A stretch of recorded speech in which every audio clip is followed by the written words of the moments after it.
Alright, my dear student, welcome back to your French language course online. This is Chidi. The previous dialogue we used to learn how to say our name reveals certain similarities between English language and French. We've seen things like circuler, demander, camarade, personne. These are words that look like what we already know in English. On the next page, we're going to look at phonetic sounds. That passage also reveals some differences in the way speech sounds are pronounced in both languages. So the reason it is important to focus on this phonetics is because in the future it's going to help you as you try to read passages or as you try to pronounce French words. The letter U, or in French, is U, and the phonetic transcription for that is more like Y, U. And we saw that in words like tu. Comment t'appelles-tu? So this sound does not exist in English. Here is how you can articulate it. Keep your lips round and try as if you want to say E. And then you end up with U. Tu. When you see O and U coming together, that is pronounced U. So O and U will give you U. So now you see the difference between this phonetic sound and this phonetic sound. This is U. This is U. U. U. Tu. U. So the next combination that you will often see in French when you're reading is A and U. When they come together, they give you O. Now, by the way, you can see how I started with a crochet here, but here I'm using bar. They work the same way. Now, the difference between this and this is that this is just a letter of the alphabet, whereas this one is a speech sound, the international phonetic alphabet that we learned. So the sounds put in between either crochet or bars, whereas letters are just written that way. So this A and U, when they come together, you pronounce as O.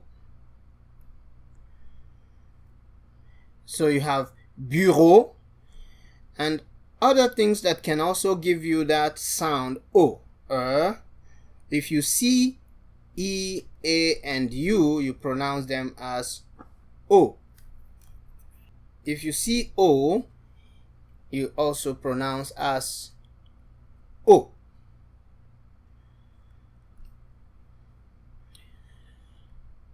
The next sound is,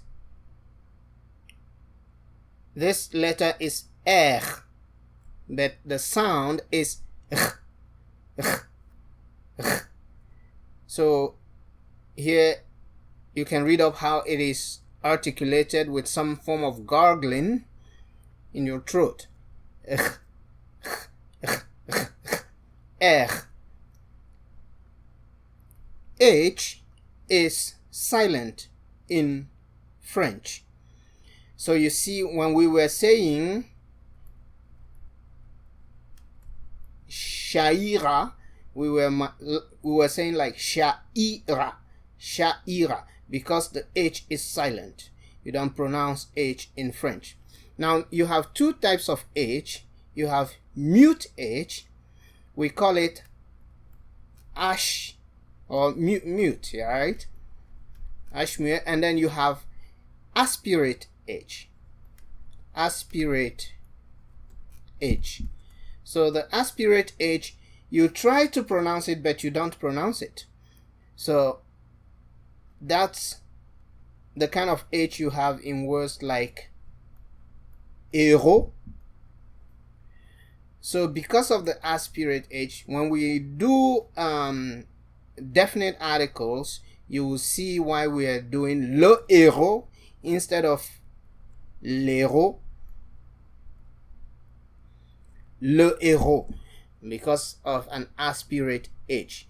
So that is something for the future.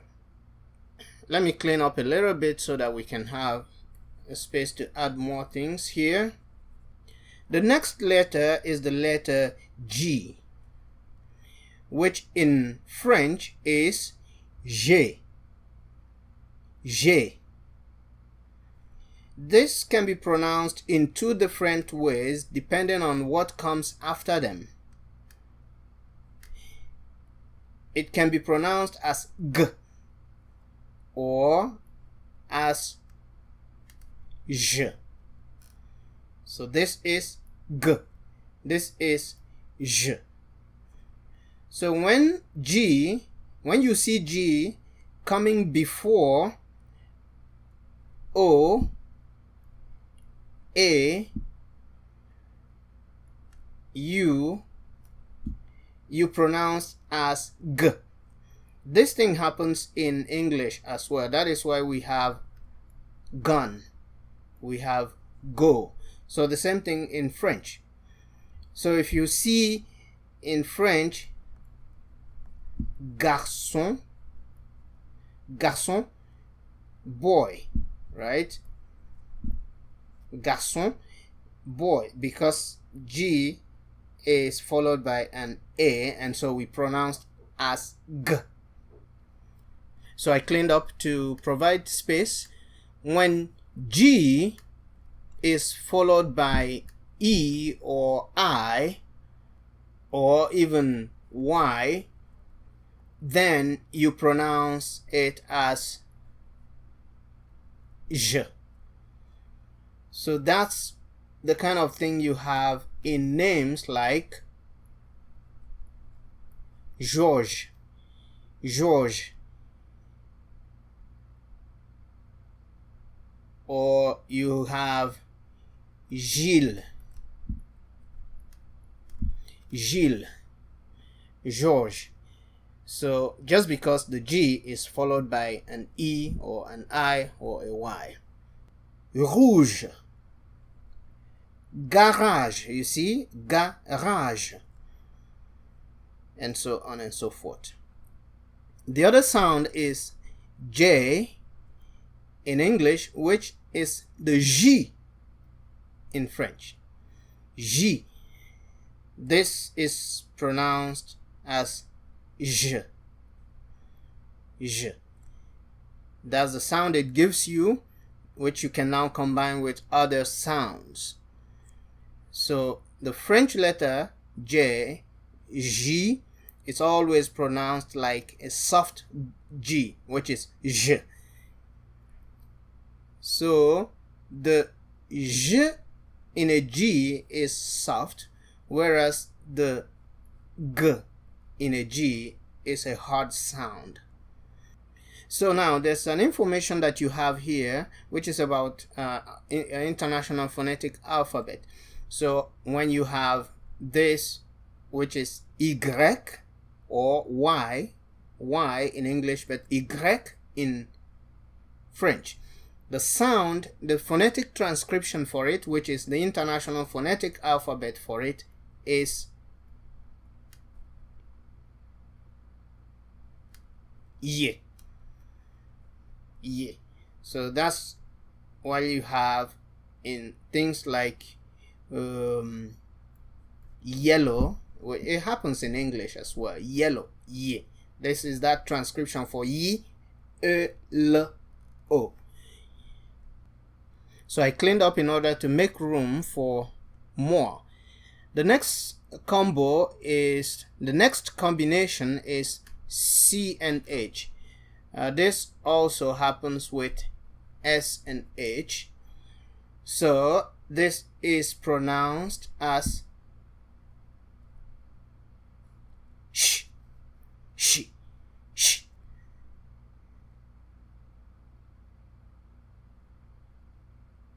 As in champagne.